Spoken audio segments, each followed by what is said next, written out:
My name is George English. I'm the Director of Research Through People. And as you know, we do family history research.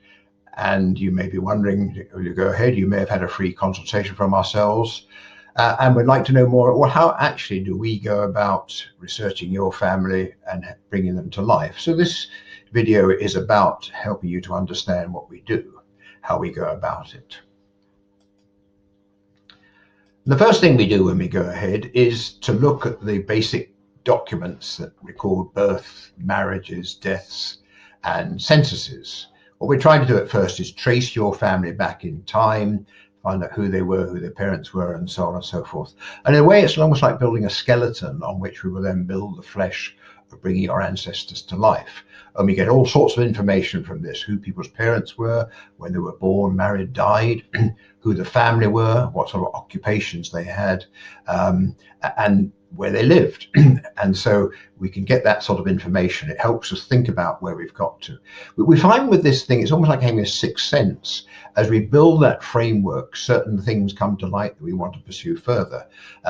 Did they stay in the same place, or did they migrate, move to different areas, which we'll have to research more fully? Did they live in one country and then emigrate sometimes?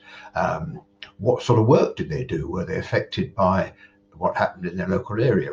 The Industrial Revolution is something that happened. But what we're trying to do is build that framework, so as we go on, we can get an instinct for where do we want to pursue this further, and where would be the best place to do. So gradually we build up what we call a pedigree chart, which is going back in time with someone, who were their parents, who were their grandparents, and so on and so forth. And then coming down the way, who were the descendants of those sort of people. So we've got a framework of people that we can then add to. And it's a bit like a jigsaw. As the pieces become, we find more pieces where they fit, then the whole scene becomes clearer. And one of the things determining what we do and how far we go is the package that you will choose. Now, what we found in practice is that the simplest thing is to have these three packages, because you want to know clearly, how much will this cost me? We need to know how far to go. Essentially what you're doing, you're buying our time on your behalf. So we have the bronze package, where we trace a single family line back in time. We expect to get back at least 200 years in most cases, unless there's some sort of complication. We can find out information about where those ancestors lived, and then we produce a chart and a report for you to obviously understand about your family. And if we find areas where we think it would be beneficial to do further research, we will suggest that. The silver package, we do more family lines. And then the gold package is the most comprehensive package, tailored to your requirements, with the family lines that you want. And we use a wider range of sources to help, as I say, to bring family to life. If you've got any old photos that we can put in, then that again is very beneficial. Family documents, other information that can help to make the research and the report as complete as possible. Now, there are various factors in researching your ancestors, and four main ones come to mind. What we want to do is look at, did your ancestors do things that caused someone to write it down and record it? Secondly, has it survived? And thirdly, can we find it?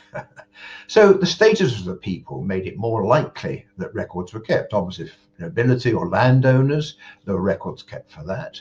But professions keep records, trades, employers keep records of their employees, and passenger lists now are becoming more available, people sailing from one side of the world to the other perhaps. But even the poor in the workhouse, records were kept. The main sources of records are the birth, marriage, and death records. Official registration started in England in 1837, in Scotland in 1855. The census is a very valuable document taken every 10 years, which records all the members of the family, ages and other information about them. Then before that, typically it's the parish church registers that are the main source of baptisms very often, rather than birth, marriage and burials. And there are other things, a whole range of things, wills, gravestones, newspapers, and so on, where we may be able to find information relevant to your ancestors. Their name obviously is a factor. Finding a Smith is much more difficult than finding an unusual name.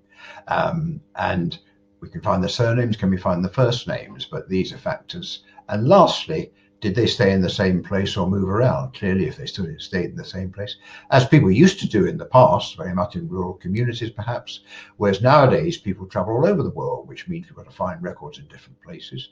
Remarkable thing these days with the internet is we can research all over the world. We can research obviously in the United Kingdom, but we can research in America and Australia and various other places, so we can produce a much more comprehensive search than would have been possible a few years ago on your behalf. Where do they live? And maps are very important here. Old maps are available, and we typically in our reports include old maps showing exactly where your ancestors may have lived. Quite special that to actually find out not only where they live, but can we actually find the house where they lived. Some houses have been knocked down, but in rural communities, very often they survived, and quite special to be able to actually go, literally walk in your ancestors' footsteps and see where they live, whether the house, the village, the town, or whatever. Other sorts of things, where did they go to school? Were they in a workhouse? Church, where did they go to church? Are they buried in that church? Were they involved in particular incidents in the past that may have been recorded in other ways, like newspapers? All of this helps to add to what we knew about the ancestors. Newspapers can be very valuable, much easier to search than in the old days now. And here, this person played football, so we found a football record.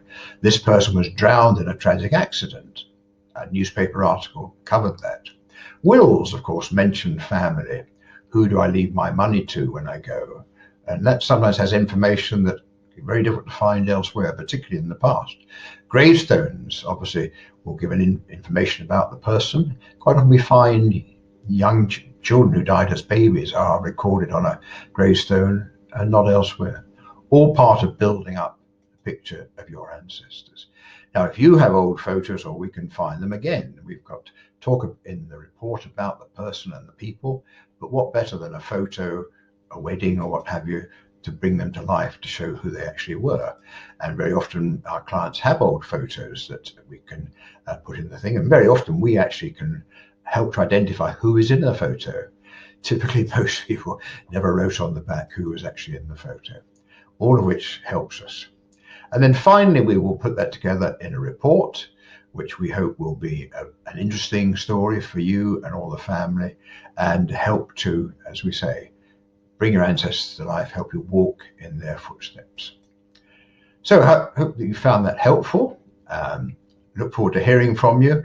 Any questions or what have you beforehand, please ask. We will, of course, be in touch with you during the research. As we find out things, we may come back to you with that. It may bump people's memories. Equally, you may find other information that you can bring to us. So we look forward to working with you and helping to bring your ancestors to life. Thank you.